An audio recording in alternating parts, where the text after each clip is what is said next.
IB7 news मध्ये आपलं स्वागत आहे। कालची बातमी जी होती आमदाराच्या विरोधातली जी बातमी आमदार डॉक्टर संजय कुटे वर्सेस सरपंच आदर्श गावच्या सरपंच प्रतिभाताई इंगळे यांच्या संदर्भातली काल बातमी IB7 न्यूजवर आपण पाहिली। त्या संदर्भात आज प्रतिभाताई इंगळे यांनी पत्रकार परिषद घेऊन त्यांच्यावर घडलेला सर्व प्रकार त्यांनी सर्व पत्रकारांसमोर व्यक्त केला आणि कारवाईची मागणी सुद्धा केली। विशेष म्हणजे त्यांनी जर आमदार डॉक्टर संजय कुटे यांनी जर जाहीर माफी मागितली तर आम्ही त्यांना माफ करू अशा प्रकारचं सुद्धा त्यांनी सांगितलं। मात्र आता शेवटी एक त्यांच्याबद्दल एक वृत्त हाती आला आहे की सरपंच सौ प्रतिभाताई इंगळे ह्या तामगाव पोलीस स्टेशनला जाऊन त्यांनी आमदार संजय कुटे यांच्या विरोधात अभिव्यक्ती स्वातंत्र्यावर गदा आणण्यासंदर्भातलं कलम 19 उल्लंघन केल्याचं त्यांनी केल्यासंदर्भात तामगाव पोलीस स्टेशनला त्यांनी तक्रार दिली। तर या संदर्भात काँग्रेसचे अभयसिंग बारोडे तसेच काँग्रेसच्या नेत्या वाकेकरताई यांनी या संदर्भात आपलं जे काही म्हणणं आहे ते व्यक्त केलं आहे। तर Republican party of India Kharat गटाचे जे आहेत प्रमुख सचिन खरात यांनी सरपंच प्रतिभाताई इंगळे यांच्यावर जो काही या ठिकाणी जो अन्याय झाला त्या अन्यायाच्या संदर्भात त्यांनी सुद्धा आपले मत व्यक्त केले। पहा सविस्तर बातमी आमच्या IB7 मला सुद्धा आमंत्रित केलं होतं आणि गावच्या हितासाठी हा पुलाची जी मागणी आम्ही केली होती ते पुलाचं काम आपल्या गावासाठी आलं हे संपूर्ण गावासाठी आनंदाची गोष्ट आहे। माझ्यासाठी तर आहेच, कारण की माझ्या कारकिर्दीत जर एवढं चांगलं काम गावासाठी होत आहे हे खरोखर माझ्यासाठी आनंदाची बाब आहे। आणि त्या निमित्तानं उद्घाटनाच्या निमित्तानं बरेचसे मंडळी तिथे उपस्थित होते आणि कालच्या कार्यक्रमाचे जे अध्यक्ष होते ते माझे बंधू किशोरभाऊ संघानी हे होते आणि उद्घाटक कुटे साहेब होते। त्या अनुषंगाने तिथे बोर्ड सुद्धा लावण्यात आलेलं होतं उद्घाटनाचं। तर मी माझी खंत व्यक्त केली आमदार साहेबांकडे की साहेब, गावचे स्थानिक जे सरपंच असतात, प्रथम नागरिक जे आहेत गावातले, तर त्यांचं बोर्डावर नावाचा कुठेच उल्लेख नाही, तर हा कुठंतरी झाला पाहिजे बुवा। इथं आमच्या गावाची नाराजी आहे आणि स्वतः वैयक्तिक माझी सुद्धा नाराजी आहे सरपंच या नात्याने। तर त्या विषयावर आमदार साहेब एकदमच भडकून उठले। आमदार साहेबांनी मला म्हटलं की सरपंच पद हे माझ्यासाठी अतिशय तुच्छ पद आहे, माझ्यापेक्षा सरपंच पद हे मोठं नाही, आम्हाला सरपंचाची किंवा सरपंचाच्या नावाची हे कुठंच गरज भासत नाही। आणि तेवढं बोलूनही साहेब थांबले नाही, तेवढं बोलूनही आमदार साहेबाच्या मनाची समाधानी सुद्धा झाली नाही। आमदार साहेबांनी पुन्हा असं म्हटलं की आम्हाला कुठल्याच प्रकारचे तुमच्या ग्रामपंचायतच्या ठरावाची किंवा प्रस्तावाची गरज नाही। तर हे असं बोलून कुठंतरी अडाणीपणासारखं हे वागणूक लोकप्रतिनिधीला न शोभण्यासारखी आहे। हे कुठंतरी मला वाटते शोभ्यासारखी ही गोष्ट नाही। जे त्यांचं वक्तव्य जे आहे तर हे वक्तव्य हे सगळे माझ्या सरपंचाचा हा अपमान नाही, हा पूर्ण तालुक्यातील सरपंचाचा अपमान आहे, पूर्ण महाराष्ट्रातील सरपंचाचा अपमान आहे की सरपंच पद हे माझ्यासाठी तुच्छ आहे आणि तुमचं आमदार पद हे श्रेष्ठ आहे हे म्हणून तुम्ही सरपंचाला तुच्छ मानणारे लोकप्रतिनिधी, एक लोकप्रतिनिधी हा दुसऱ्या लोकप्रतिनिधीला तुच्छ समजतो, हे खरोखर मला असं वाटते आपल्या मतदारसंघाचं खरोखर दुर्भाग्य आहे की अशी वागणूक देणारे आणि एक महिला सरपंच, मागासवर्गीय महिला सरपंचासोबत आपण काय वक्तव्य करत आहो, कोण्या पद्धतीनं बोलत आहो याचं सुद्धा आमदार साहेबांना काल भान नव्हतं आणि एवढं बोलूनही ते थांबले नाही। पुन्हा त्यांनी ते उच्चार केला की मला गरज नाही, सरपंचाच्या नावाची गरज नाही, आम्हाला ग्रामपंचायतच्या प्रस्तावाची सुद्धा गरज नाही। माझं म्हणणं एवढंच आहे की ग्रामपंचायतचे आम्ही ठराव देत असतो, गावाच्या गरजांनुसार ग्रामपंचायत कामाची मागणी करत असते आणि हे गावाच्या गरजा मला वाटते सरपंचाशिवाय, सदस्याशिवाय आणि गावकऱ्याशिवाय जास्त कोणाला समजणार नाही। आमदार साहेबांना माझ्या गावचं काय कुठं मागणी आहे आणि काय काम करावं लागते हे आमदार साहेबांना माहीत नाही। माझ्या गावाची गरज काय आहे हे आमदार साहेबांपेक्षा जास्त मला माहीत आहे सरपंच या नात्याने आणि त्या गावाच्या गरजेनुसारच आम्ही ग्रामपंचायतचा ठराव देत असतो आणि त्या ठरावानुसार हे काम मंजूर होत असते आणि त्या कामाच्या मंजूर होऊन हे गावात काम टाकण्यात येत असते. निधी कोणताही असो, आमदार निधी असो, खासदार निधी असो, पण ग्रामपंचायतचा हा ठराव, ग्रामपंचायत सरपंच यांच्या सह्या शिक्के हे कुठल्याही गावाच्या विकास कामासाठी आवश्यक असतात. मला वाटते हे साहेबांना अजून माहीत नसेल, पण मी या माध्यमातून साहेबांना माहिती करून देते की या सर्व गोष्टींची बाब सगळं घेऊन, लक्षात घेऊन हे सगळे विकास कामं गावातले होत असतात. आणि साहेब म्हणतील की फक्त एकट्याचं माझं जर श्रेय असेल तर हे कुठंतरी चुकीचं वक्तव्य साहेबांनी केलेलं आहे काल माझ्या मते. आणि राहिला सरपंच तुच्छपणाचा, तर सर्व सरपंचच्या वतीनं, सर्व सरपंच संघटनेच्या वतीनं अध्यक्ष या नात्याने, मी संग्रामपूर तालुका सरपंच संघटनेची अध्यक्ष या नात्याने साहेबांच्या या वक्तव्यावर मी जाहीर निषेध करते. आणि दुसरी महत्त्वाची गोष्ट की गाव पातळीवर जो सरपंच आहे, सरपंचांना तुम्ही वगळून दिनांक 26/11/23 रोजी अपर्णाताई कुटे यांनी 1 कोटी पुलाच्या कामाचे भूमिपूजन केले होते. मला तुम्हाला सांगायचं आहे की अपर्णाताई कुटे ह्या कुठल्याच संविधानिक पदावर नसताना सुद्धा यांना हा अधिकार कोणी दिला, भूमिपूजन करण्याचा अधिकार कोणी दिला? मला तुम्हाला पत्रकार बंधूंना सगळ्यांना विनंती आहे की हा प्रश्न तुम्ही आमदार साहेबांना निश्चितच विचारावा.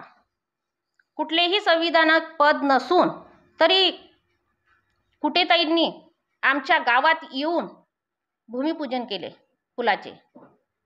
त्यानुसार मला असं वाटते की आमचं गाव किती सुज्ञ, समजदार, एका महिलेचा त्यांनी सन्मान केला, आदर सत्कार केला आणि आमच्या गावात येऊन त्यांना पुलाचं भूमिपूजन करू दिलं. आम्ही जर विचारात घेतलं असतं तर त्या दिवशी तो कार्यक्रम उधळून लावला असता, पण आम्ही ते काम केलं नाही. कारण की आम्हाला एका महिलेचा तिथं सन्मान करणं होता, म्हणून आम्ही त्या महिलेचा अपमान सुद्धा केला नाही. आम्ही त्या गोष्टीचं कुठंतरी वक्तव्य सुद्धा केलं नाही की हे काम तुम्ही का केलं, हे संविधानिक पदाला शोभणारं नाही. आणि विशेष म्हणजे माझं भाषण थांबविण्याचा अधिकार मला असं वाटते की आमदार साहेबांना हा मुळीच नव्हता त्या दिवशी. कारण बुलढाणा जिल्ह्यातील संग्रामपूर तालुक्यामध्ये जळगाव जामोद या विधानसभा मतदारसंघामध्ये आमदार संजय कुटे यांनी विविध विकास कामाचे उद्घाटन केले, परंतु यावेळी या कार्यक्रम पत्रिकेमध्ये स्थानिक दलित महिला सरपंच यांचे सुद्धा नाव या कार्यक्रम पत्रिकेमध्ये टाकले नाही आणि या कार्यक्रमामध्ये त्यांना बोलण्यापासून थांबवले. यामुळे या दलित महिलेचा अपमान झाल्याची घटना समोर आली आहे. ही घटना अत्यंत निंदनीय आहे. Republican party of India Kharat पक्षातर्फे आम्ही या घटनेचा निषेध करत आहोत. आणि महाराष्ट्र हे राज्य मा जिजाऊ, ज्ञानज्योती, सावित्रीमाई फुले, माता रमाई, अहिल्याबाई होळकर यांचे राज्य आहे. तरी सुद्धा महाराष्ट्र राज्यामध्ये दलित महिला सरपंचचा असा अपमान होणं अत्यंत चुकीचं आहे.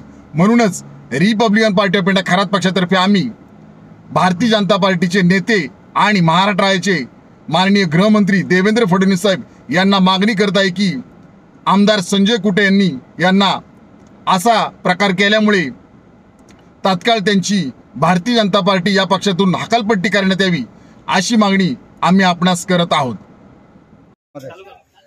आमदार आणि खासदार निधीतून काही कामांचं लोकार्पणाचा उद्घाटनाचा सोहळा होता आणि या सोहळ्यात या गावचे प्रथम नागरिक आणि संग्रामपूर तालुक्यातील सरपंच संघटनेच्या अध्यक्षा आदरणीय प्रतिभाताई इंगळे त्या स्वतःहून गेल्या.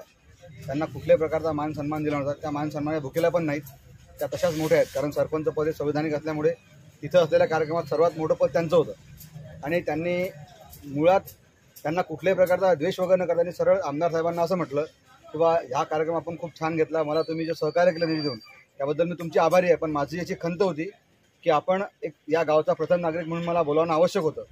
त्यावर आमचे कायम विवादित असणारे आमदार असे बोलले, त्यांचं नावही मला घ्यावं असं वाटत नाही, ते असं बोलले की बा सरपंच पद हे तुच्छ आहे. आणि आम्ही यासाठी बोलतोय कारण मी सुद्धा माझ्या गावचा माजी सरपंच आहे आणि या देशामध्ये 3 सभागृह आहेत. त्यामध्ये लोकसभा आहे, विधानसभा आहे, 3रं सभागृह ग्रामपंचायत आहे.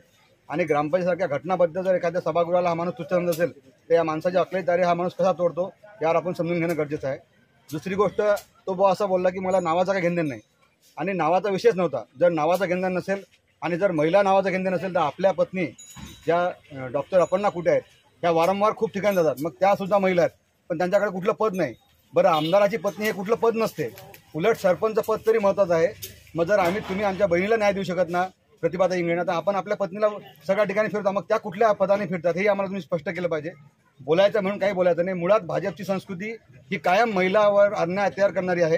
आणि या संदर्भात मी चित्रावाग यांना फोन सुद्धा केला की आमच्या भागात असा एक प्रकार घडला, तुम्ही या सगळ्या प्रकरणाचा पाठपुरावा करावा आणि आमच्या बहिणींना न्याय द्यावा. मात्र भाजप जरी सांगत असेल की आम्ही महिलांसाठी खूप पैसे खर्च करतो, महिलांना न्याय देतो, पण भाजपची संस्कृती कायम ही महिला विरोधी आहे. आणि ह्या पहिला नाही, म्हणजे आपल्या महिलांचा उदो करायचा आणि बहुजन समाजातील महिलांचं कायम खच्चीकरण करायचं हे काम सातत्यानं RSCची मनुवादी व्यवस्था करते. आणि या मनुवादी व्यवस्थेचा खरा पिलर जो बांधलेला आहे तो या भाजपच्या प्रशासकीय व्यवस्थेने बांधलेला आहे. आणि म्हणून आज या बहिणीचा इथं अपमान झाला, उद्या कुठल्याही बहिणीचा अपमान करू शकतात. त्यामुळे सरपंच पदावर आणलेली गदा आणि सरपंच पदाबद्दल केलेले बेताल वाक्य याचा मी जाहीर निषेध करतो. इन्क्लाब जिंदाबाद. या ठिकाणी वरवटला आम्ही सर्वजण जमलो आहोत आणि मला फार या ठिकाणी वाईट वाटते की काल जी घटना वरवटला झाली आहे, या ठिकाणचे लोकप्रतिनिधी जे स्वतः सांगतात की मी जातीपातीचं राजकारण करत नाही, पण कालच्या त्यांच्या कृतीतून हे दिसते आहे की ते सातत्यानं या ठिकाणच्या महिला सरपंच एक सक्षम उमेदवार आहेत, सक्षम महिला म्हणून या गावचा विकास करत असतात. अशा सक्षम महिलेला त्या ठिकाणच्या कार्यक्रमामध्ये बोलू सुद्धा दिला जात नाही, त्यांचं म्हणणं सुद्धा मांडलं जात नाही. आणि एवढंच नाही तर हा अपमान एकट्या सरपंच ताईंचा नाही तर या भागातील तमाम महिलांचा आहे, संपूर्ण वरवट गावातला आहे. आज त्या ठिकाणी एकदा नाही 2-3दा या पद्धतीनं त्यांची वागणूक झालेली आहे. आणि त्यांनी त्या ठिकाणी विरोध करत असताना सांगितलं की बा या ठिकाणच्या गावातल्या अनेक समस्या असताना आपण त्या ठिकाणी आमचं नाव का डावललं जात आहे. त्या ठिकाणी डायलिसिस सेंटरचं उद्घाटन असो की याच्या पहिल्याच्या पुलाचं उद्घाटन असो, त्या ठिकाणी आमदाराची पत्नी येऊ शकते, ती भूमिपूजन करू शकते, पण या गावची सरपंच करू शकत नाही. कधी कधी असं वाटते की आमची ही भगिनी दलित समाजाची आहे म्हणून तिच्यावर असा अन्याय केला जातो का. एकीकडे पत्रकारांवरील हल्ले वाढले आहेत, या ठिकाणी विरोधी भागातील जर कोणी सदस्य असेल किंवा एखादा लोकप्रतिनिधी असेल तर त्याची मुस्कटदाबी करण्याचं काम इथला आमदार करत असेल तर त्याचा आम्ही जाहीर शब्दात निषेध करतो. आम्ही कधीही अशी अवहेलना खपवून घेणार नाही. महिलेचा सन्मान हा सर्वात महत्वाचा आहे. हीच शिकवण शिवाजी महाराजांची आहे, फुलेशाहू आंबेडकरांची आहे. या प्रत्येकानं महिलांचा सन्मान केलेला आहे आणि इथल्या या आमदारानं त्याच्या कृतीतून हे दाखवून दिलेलं आहे की त्याची महिलांविषयीची वागणूक ही अपमानास्पद आहे. पक्षाची भूमिका काय राहणार या संदर्भात? आमच्या पक्षाच्या वतीनं आम्ही ताईसोबत सक्षमपणे आहोत. एवढंच नाही तर महिलांवर कुठेही जर अन्याय झाला तर तो आम्ही कधी खपवून घेणार नाही. या ठिकाणच्या आमदारानं त्याच्या कृतीतून हे दाखवून दिलं आहे की यांची मनुवादी विचारसरणी हीच खऱ्या अर्थानं महिलांना डावलणारी आहे, महिलांना घरात बसवणारी आहे. पण आमची लढवय्या प्रतिभाताई हे कधी खपवून घेणार नाही. तीच काय इथली कुठली सामान्य वरवटची महिला देखील. संदर्भामध्ये पक्षाची भूमिका आणि पक्षाची काय मागणी राहणार?